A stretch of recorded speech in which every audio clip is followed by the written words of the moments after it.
good afternoon, Atlanta Music Project, young musicians and friends. I am Lolly Newsome, and I'm very excited to welcome you all to our AMP Online Masterclass series. This class is called,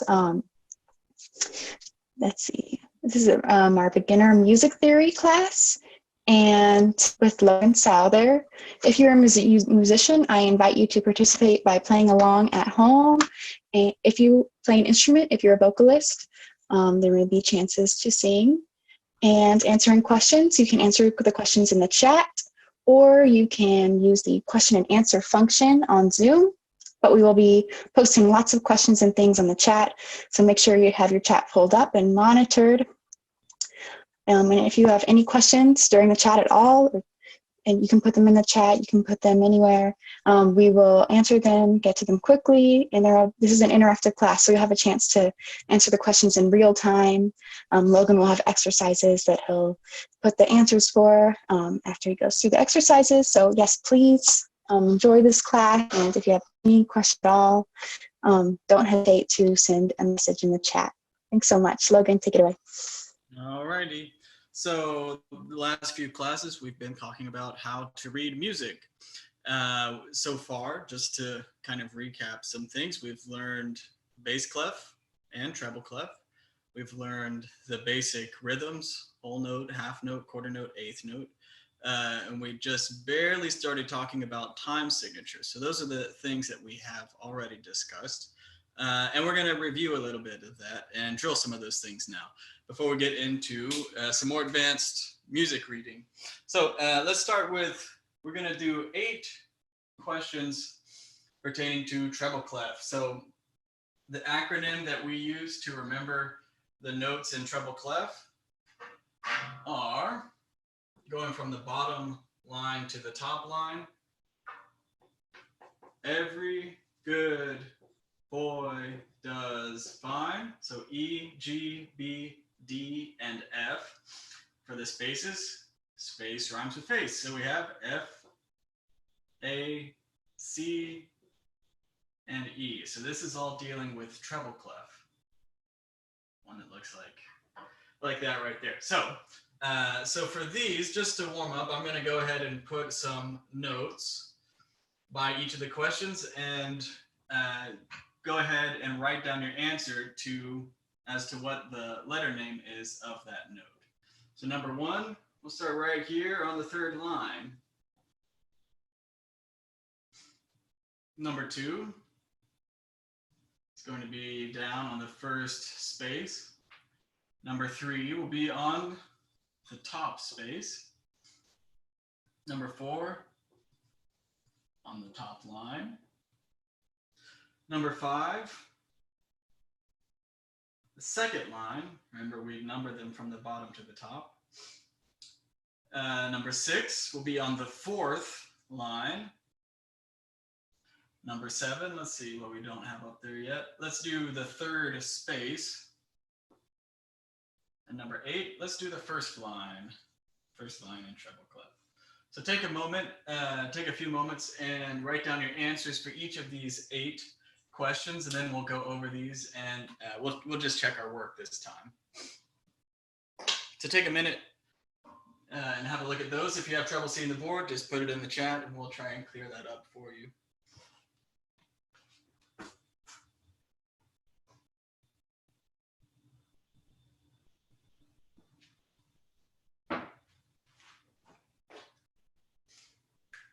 We'll put the acronym down here for the lines. It is every good boy does fine. So E, G, B, D, and F. And for the spaces, space equals face.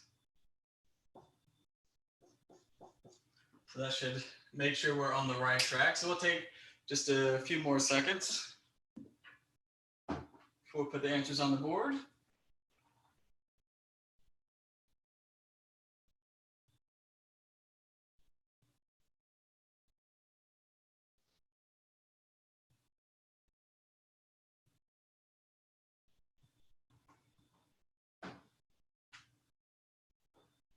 Alrighty, so number one is on a line. So we need the lines. Every good boy does fine. So we have every good boy. Number one is B. Number two is on the first space. So we space rhymes with face, F-A-C-E. So we have F. First space is F. We're on, let's see, a line or a space. We got a space here. So F-A-C-E. E for number three. Number four is on a line. Every good boy does fine. It gives us F. Let's see here, number five, we're on a line. So we need every good boy does fine. Every good. Number six, G. G for number six. Let's see here, six is on the fourth line. Every good boy does D. Six is D. Seven is on the third space, F-A-C-E, F-A-C. And eight on the first line there, every, E for every. All right, how do we do on the first round there? Let's see. We have Laverne, our first person joining us. We've got 1B, 2F, 3E, F, G. Yeah, she got them all right. So our first entry of the answers on the chat box has everything right. If you are listening in, let us know how you did. Very good. All right, so these are all for treble clef. Another name for treble clef is the G clef. We call it G because it sits right around the second line, which is G. So treble clef or G clef, both mean the same thing. So let's drill some bass clef before we move on.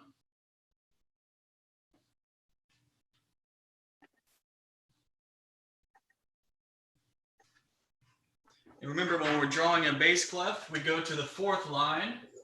We put a dot on the fourth line, has to be the fourth line, dot there, and then we come up around about halfway, put one dot above and one dot below that fourth line, and that gives us a proper bass clef. Another name for bass clef is F clef. We'll see that in just a minute.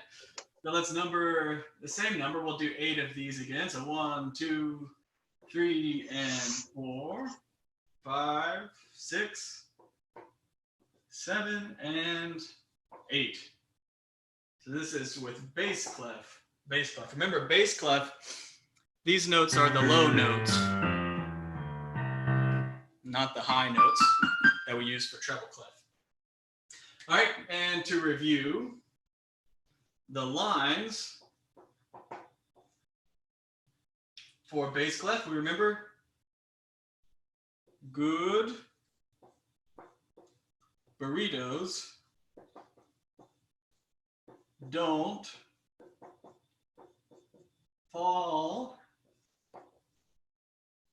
apart. And I know that's true because I had a burrito for lunch today.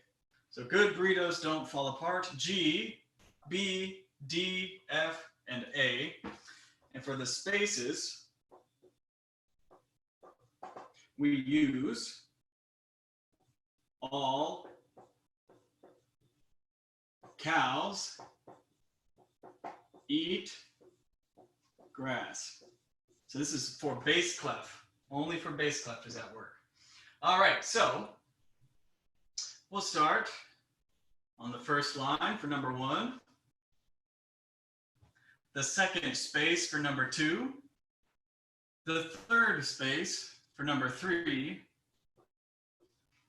We'll do the top line for number 4, do the top space for number 5.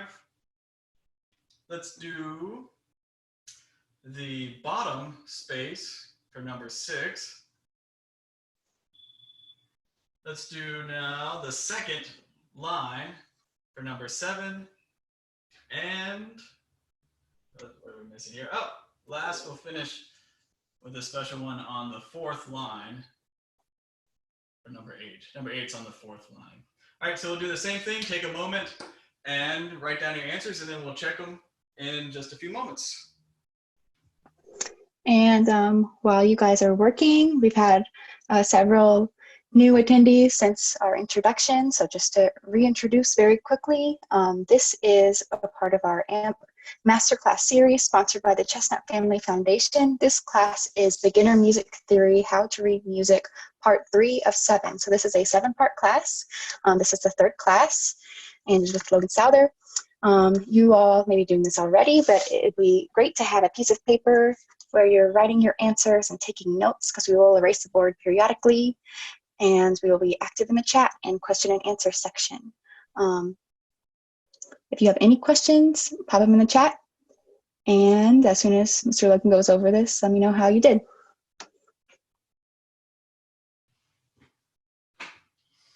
All right, so let's remember the lines one last time. We're repeating this a lot so it gets lodged in your brain so you'll never forget it. For bass clef, the lines, we remember good. Burritos don't fall apart.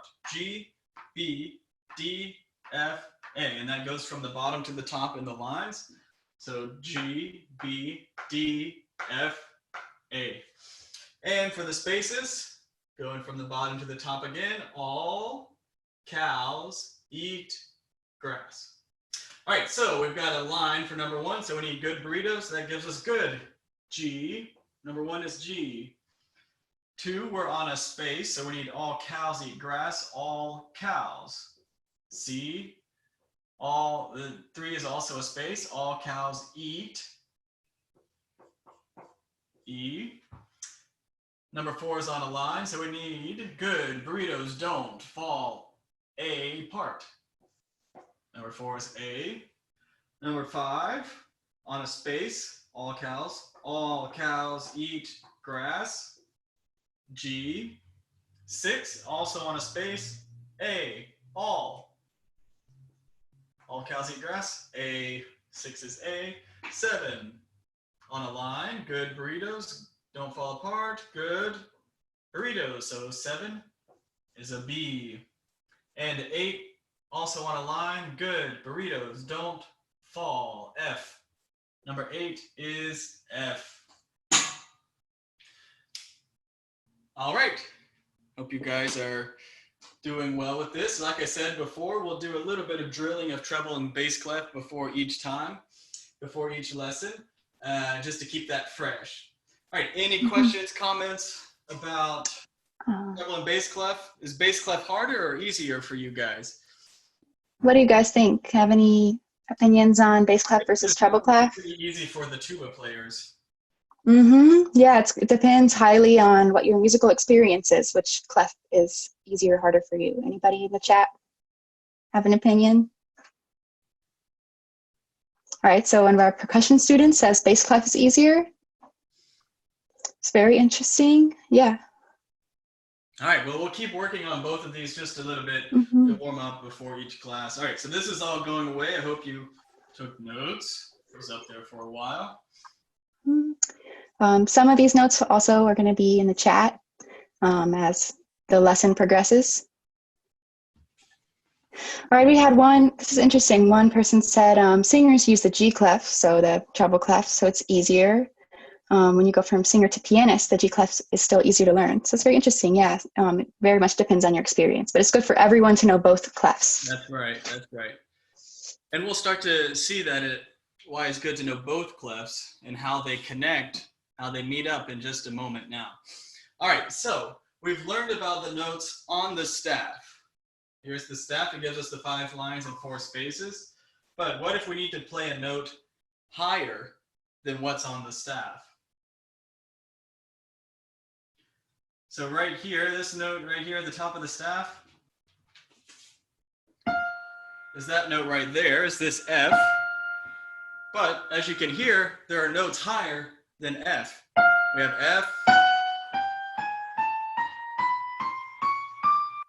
We need a way to be able to read notes that are higher than the ones that are on the staff. If we only had the notes on the staff, that would give us a really small range, and the music wouldn't be quite so interesting.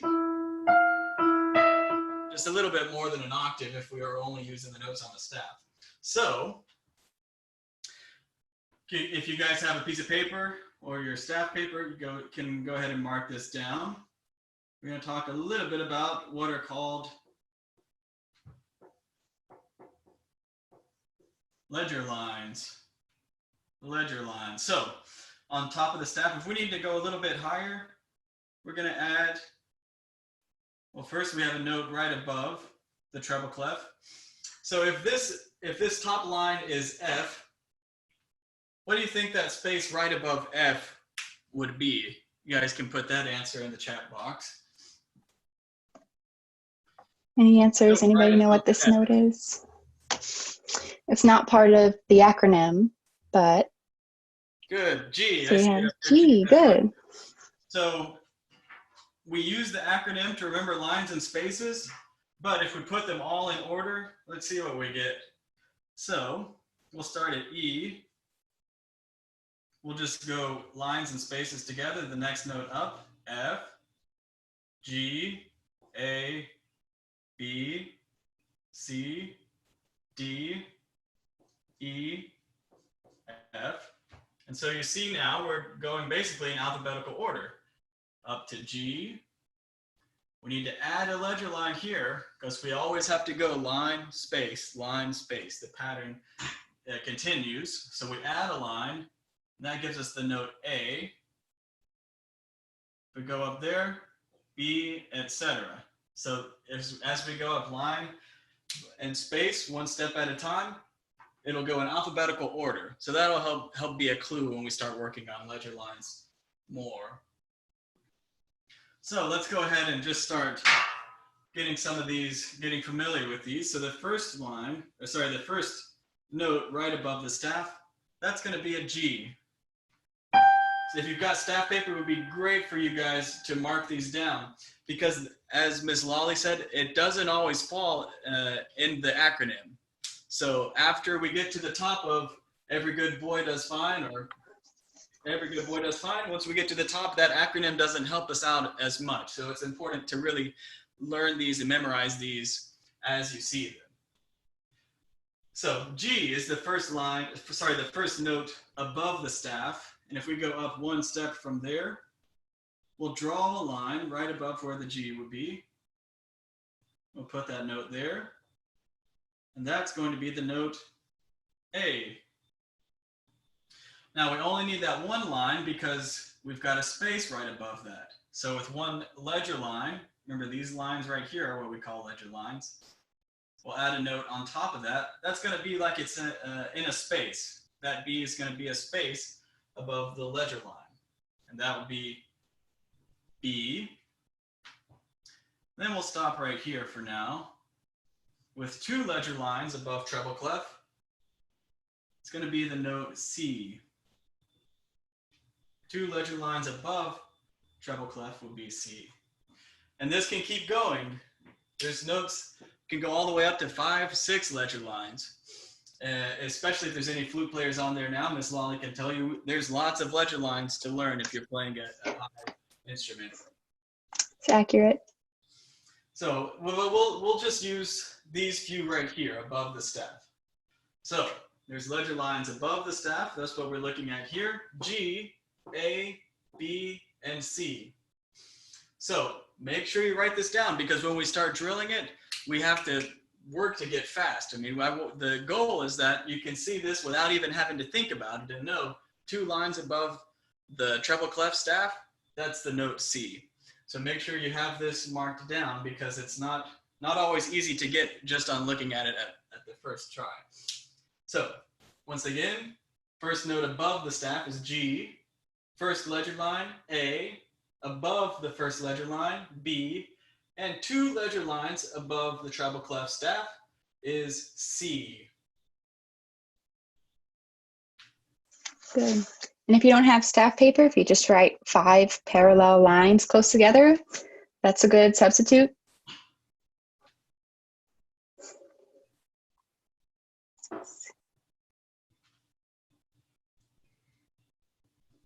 All right, now we're going to stay working with treble clef, but we're going to do some ledger lines beneath the staff. So just like we have notes that go up, so here's F, the top line in treble clef, will go up to G, A, B, B, and C. We also can go down. So if the bottom note is E, we can go down. We have ledger lines that go up and now go down. So still working with treble clef. Go down, up, bring it through, put a tail on the end. So here we have E, that's their first note down. Now we need to work with the alphabet going backwards. So if E is the bottom line, what note would be one note lower, one step lower than E? We have anything in the chat, coming through in the chat? One note What note is that? Anybody? There we go, very D, good. there we go. Very good, D. Coming in. D is the first note beneath the staff. We'll add a ledger line.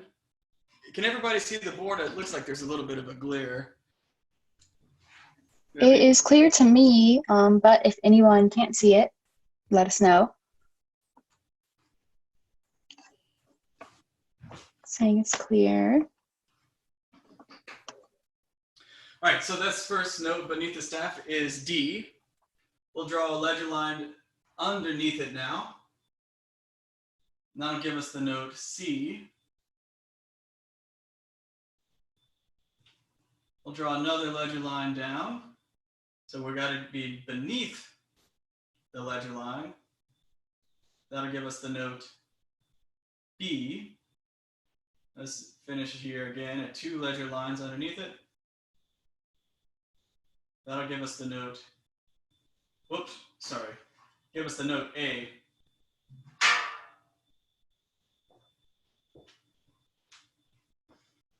So we go now in reverse alphabetical order. D, C, B,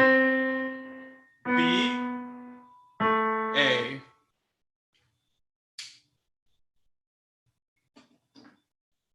All right. One student said that there's a little bit of a glare. Could we move it over maybe a little bit so that the D, that looks so much better. Good. Okay. Perfect. Good. It looks good.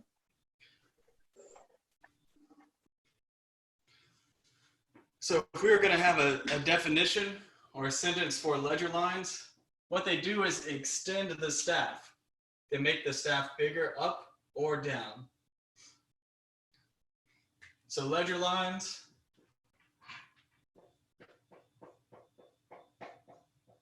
extend the staff.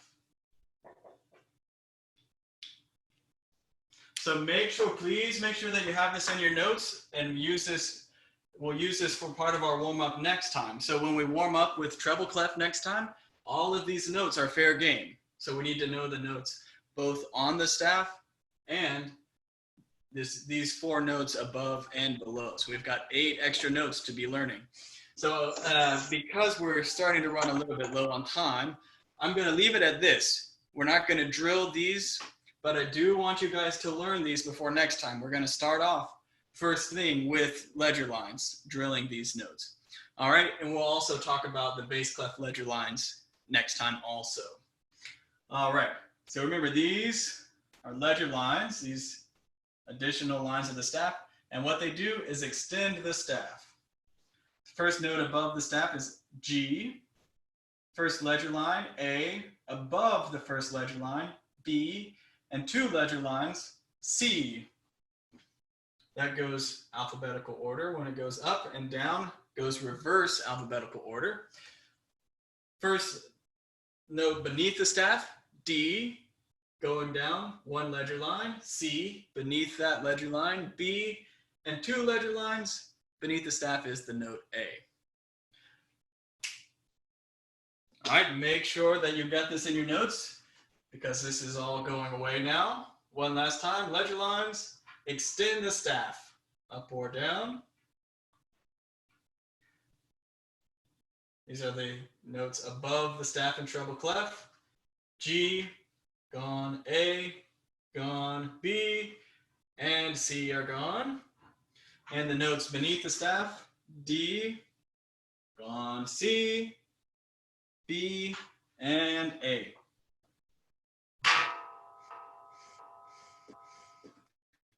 Right now, we've just been talking about the notes on the staff and the note names. Now we have to get a little bit more specific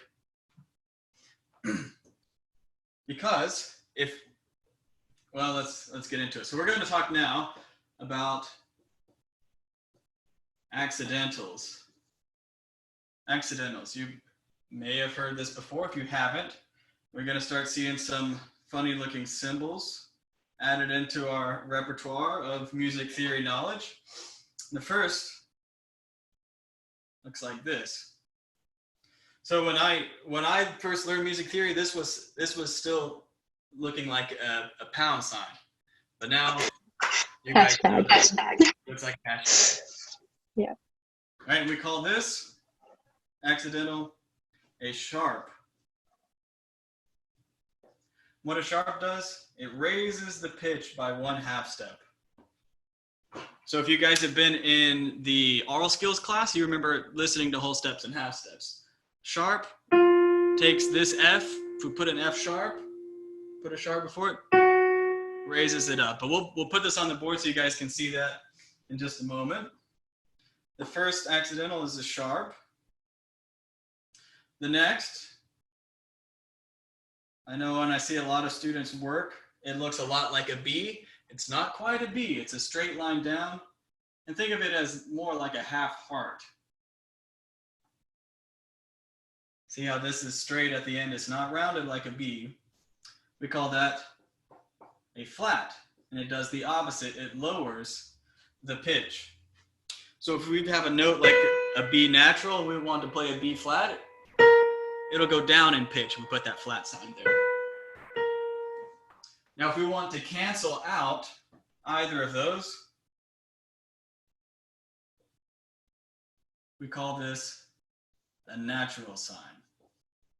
So let's see how these notes, how these accidentals work. So let's say we have here the note C. If we want to raise this note up, we'll have the sharp sign placed right before that note. So this is C natural. This note right here, if I ask you what note that is, when next time we're drilling and you say that it's a C, that's not correct. It has to be called C sharp.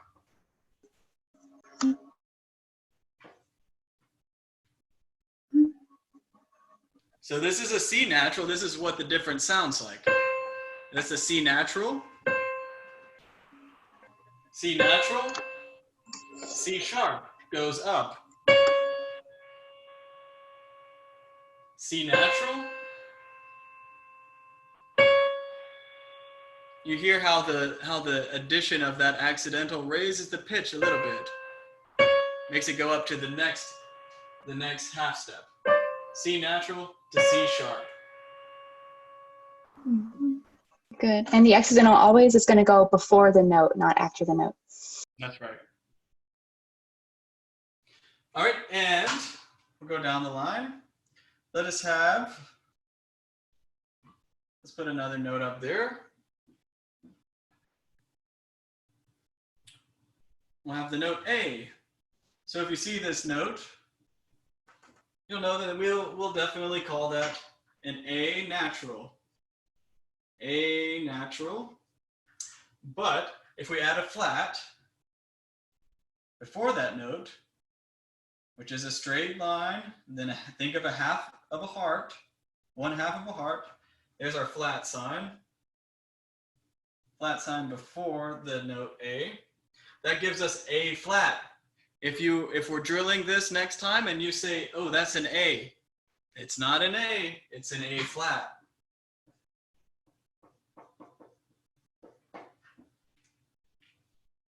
So here's the sound of A natural. There's A natural. Now if we add the flat sign to it, changes that to the note A flat. So hear the difference, A natural, down to A flat. The flat sign lowers the pitch. If the sharp sign raises the pitch, flat sign lowers the pitch. Now, we'll keep the note A up there. If we want this A flat to go back to A natural, that's where this handy sign comes in, the natural sign.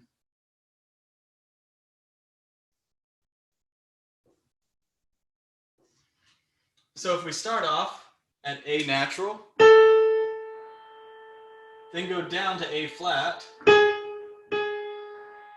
if we add the natural sign to that, it cancels out the flat.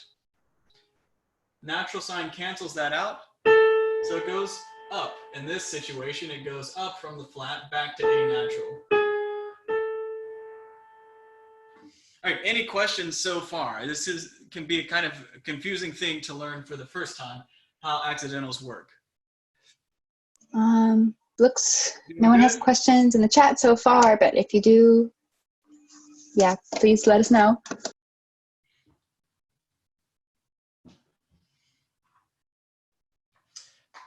All right, so make sure this is all written down. These are accidentals, sharp, flat, and natural. Sharp looks like a hashtag. Flat looks close to a B, but it's not. It's a straight line with half a heart on it. Remember that. And the natural sign, how do we draw the natural sign? Let's see. So for the natural, what I do, basically 2 steps. First one is like an L. First step is an L. Then we do the exact opposite. So we do a straight line and then down. If we want to be really picky and precise, it needs to be more like a square shape. So, and there's a line from the top corner and a line from that bottom corner there. And that's the natural sign. All right, still doing good on time. So another thing to keep in mind about how these accidentals work is that they last for the whole bar line. So you guys all remember last week when we talked about measures. If we have these a set of notes, let's say we have A, G, A, and F, just for instance, and we put a flat sign on that first A, this now becomes A flat, then that means when we get to this note here, it's still flat.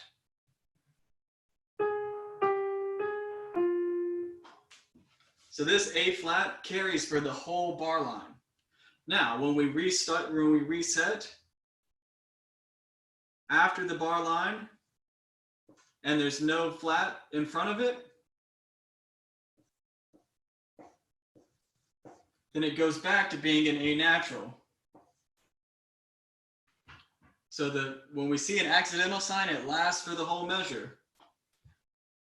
If we don't see an accidental sign, then it's natural. Here's the first measure. A has a flat sign next to it. So that means that second A also has a flat sign. The next measure, there's no flat sign, so that means it's natural.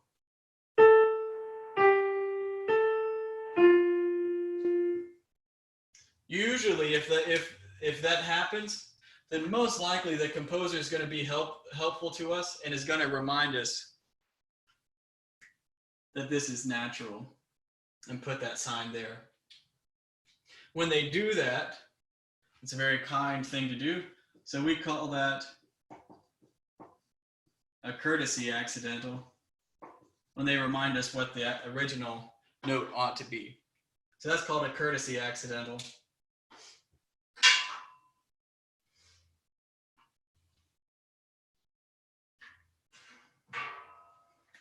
So let's say that we have nothing here in front of the key signature, which we'll talk about in just a moment.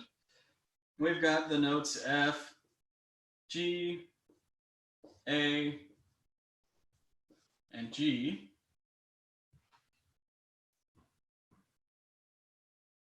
We've got the same thing once again.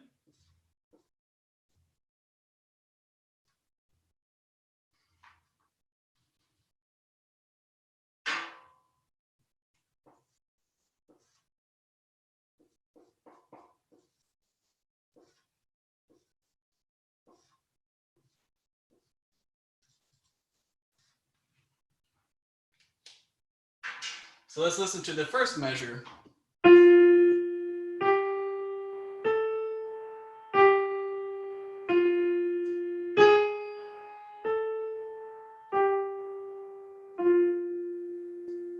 So here we had two different sounds, two different pitches over the line and over the note G. So these G's, listen every time you see the G. I'll point them out to you and to see if you can hear where the note changes its sound. All right, so here's F.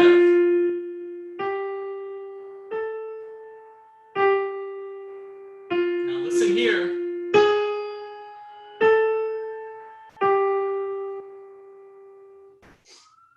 So this note G sharp is canceled out there by the accidental. So in this case, does that natural sign cause the pitch to go higher or cause the pitch to go lower? Any answers in the chat? This natural sign, the second measure, what does it do to the pitch of the G? Awesome, we got some lowers.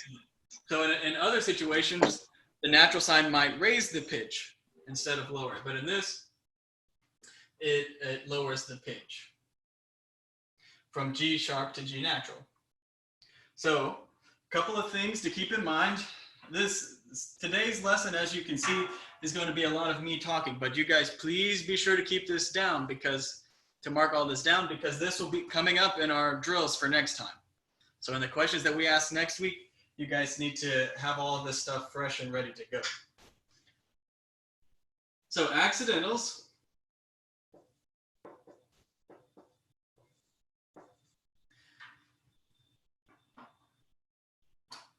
We have sharps, and they raise the pitch higher, up 1/2 step.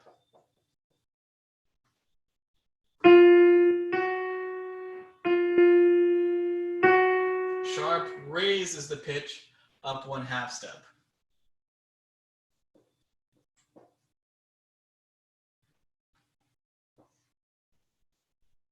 Flat sign lowers it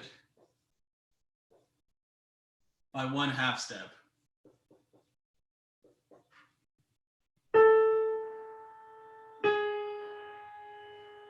Flat sign lowers it by 1/2 step. And here the natural sign, start with the L, make a little box out of that. It's the natural sign. Cancels a sharp or flat. Natural cancels a sharp or a flat. All right, any questions about this? Let's do a little bit of drilling with accidentals to make sure that we all have the right idea. We're all on the same page. So we're going to stay in treble clef. But can you guys mark out for me 3 measures?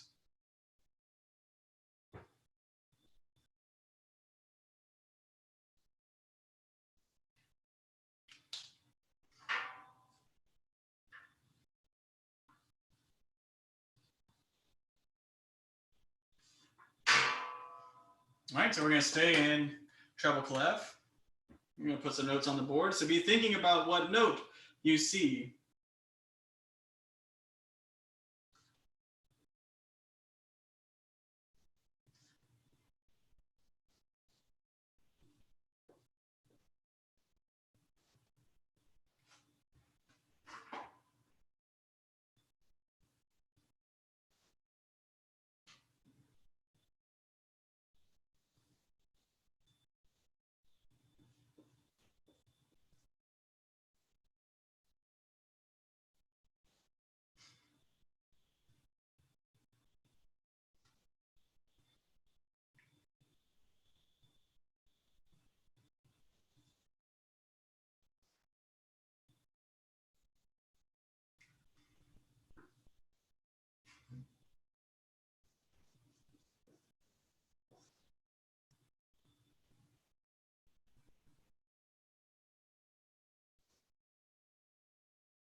All right, so take a moment for yourselves and write down these note names if you can. So make sure you distinguish between which notes are natural and which are sharp or flat. So each note is not simply a G or an A. It's either A natural, A flat, G sharp, G natural, etc. So take a moment, look through those, and then we'll go over that together. Mm-hmm. So it looks like it's 12 total notes. If you want to type it in the chat, once you have your answers, you can do that. Awesome. We've got one person typing in the chat. Perfect. If you want to copy and paste my little flat sharp naturals. Sorry, go ahead. Yeah. While you guys are working on that, I'll play this so you can hear how this sounds.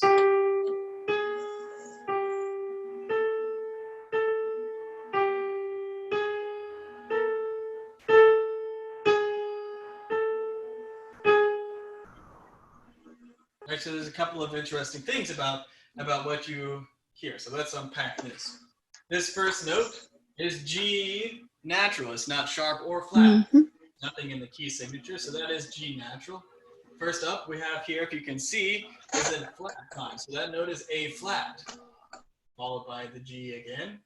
And once more, we have an A, but now we have a natural sign in front of it. So that means that it cancels out that flat sign. This A is no longer A flat, but back to A natural. The beginning of the next measure, we start natural, down to G natural. This sharp raises that G up to a G sharp. Then back to A natural. A followed by G sharp. Now we have A and A flat. So let's take a listen to this measure. So here's A, G sharp, A, and A flat. So what do you guys notice about that? Seems that the G sharp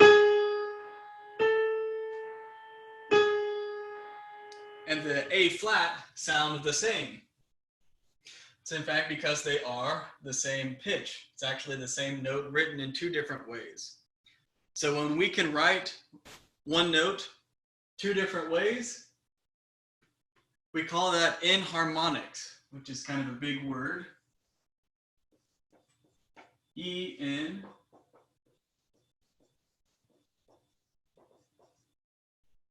enharmonics. That's when we have two different ways to spell the same note.